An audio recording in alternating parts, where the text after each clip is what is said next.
Hello everyone, and welcome to our I Pick My Butt video. More Survivor.io and Tsukiyomi. What's the best weapon for? I've seen a lot of different takes on this, so I figured I would go through, play every single weapon, and find out which weapon really works best with her. Now, the main reason, and really the only reason to use Tsukiyomi, is for the Moonshade Slash. Obviously, all the stats are same.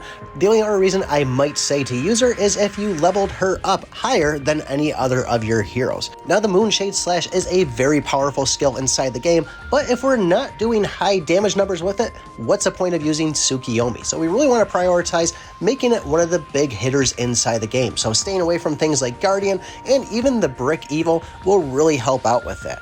Now, I'm rating every single one of these items at Excellent +2, so they're all even across the board, minus obviously the S grades because they are going to be putting a little bit extra attack, but hey, they're still the same rarity level. And I am playing these all in trials. I think I was doing chapter 29, 30, and 31. I did not play the same exact one, every single one, because I need to complete my trials, and it was a good way just to grind the game too. Now, I haven't been a huge fan of Tsukiyomi, and I think I found out the reason why. And where in the video I did say it was good to pair it up with the Light Chaser because it has the same modifier, this skill is actually garbage with the Light Chaser. So I'm actually throwing the Light Chaser on the bottom of the list. That's right. The reason behind is the Light Chaser overextends the Moonshade Slash, meaning that it pretty much does no damage at all, unless you're really getting swarmed by overpowered enemies.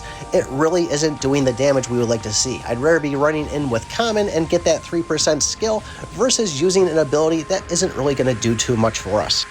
And here's the numbers at the end of the run. You can see that the Moonshade is only at 5%. Yes, it did better than the death ray, but let's be honest, it's the death ray. We're not going to get a lot out of that. But you can see it just doesn't put up the numbers, so there's no point of using Tsukiyomi if you are using the Light Chaser. Now, I feel like whenever I make a video about a tier list and I'm throwing the Katana in the beginning of the video, I'm just going to get a bunch of hate from the Katana users. But hey guys, you have catnips, which is a great combination with it. Unfortunately, I didn't have too much success with the Katana and the Moonshade Slash. Now, yes, it does hit a lot better than the Light Chaser, but once again, it just seems like the Katana is outranging it. There is still some times and some spaces in there that the Katana just can't hit that the Moonshade does get in there, but the numbers really weren't showing worthwhile to use Tsukiyomi with it.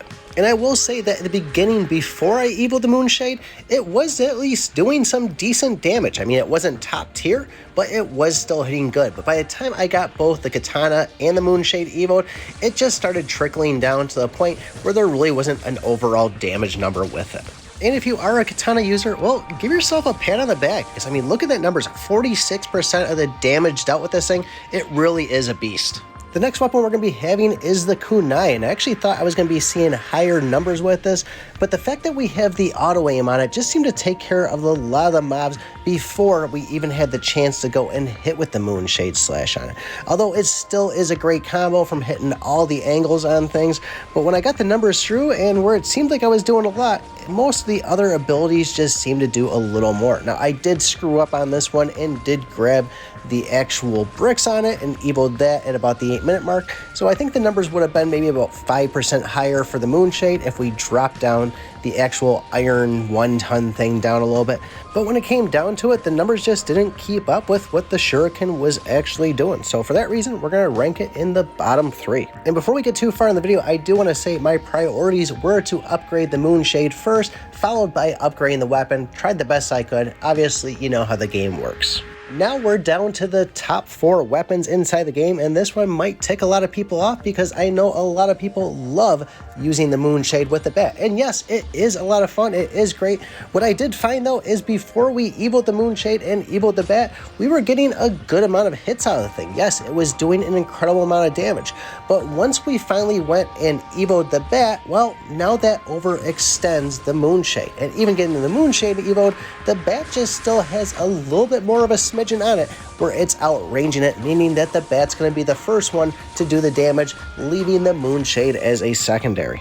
But I will say this still is a great combination, so don't beat yourself up if you're using it with the bat. It definitely does work. There's just other weapons out there that take use of that Moonshade Slash better. Moving on to the number 3 weapon, and it's going to be the Void Power. And this was actually a lot of fun because those Void Power circles will go suck everybody into a single group, and then the Moonshade just kind of comes in and hits them all to death. So it's actually a very nice combination of the two, and plus we get a little extra attack damage out of the Void. And I don't know about you, but I'm not going to complain about a little extra damage. Now, this actually works so well with the Void Power that it outperforms and does more damage than the Void Power. Not saying that the Void Power is doing less damage, it's just showing how well the Moonshade actually works with it.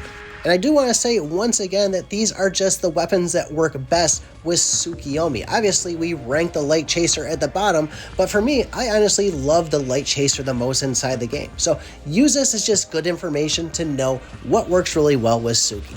Now, on the next one we have here is going to be the Revolver. And yes, this is going to be the most highest powered damage dealer out there when it comes to a single hit on an enemy. But take a look at these numbers right here, 33%. We're pretty much doing double the damage that we're getting out of the Revolver there. Yes, it is single target, but this thing is cleaning up the mobs all around it there. So it's definitely a good combination to go with it there. If you are a Revolver user, Tsuki is definitely a go-to if you're going to be going into battle. The last weapon, and what I'm considering the best pair up with Tsukiyomi, is going to be the shotgun. Yes, I said it, that's right. And where it does seem odd because it is an AoE style, you think that shotgun range would go and take over on the Moonslash.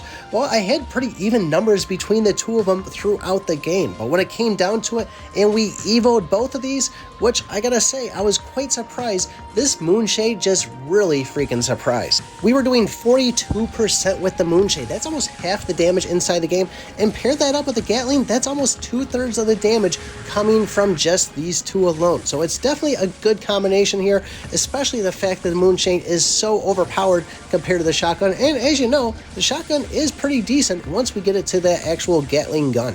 So now that you know which weapons really benefit Tsuki and the Moonshade, are you going to use Tsukiyomi more? Let me know in the comments below. Join the Discord if you haven't already. Don't forget to like, subscribe, and remember, I pick my butt.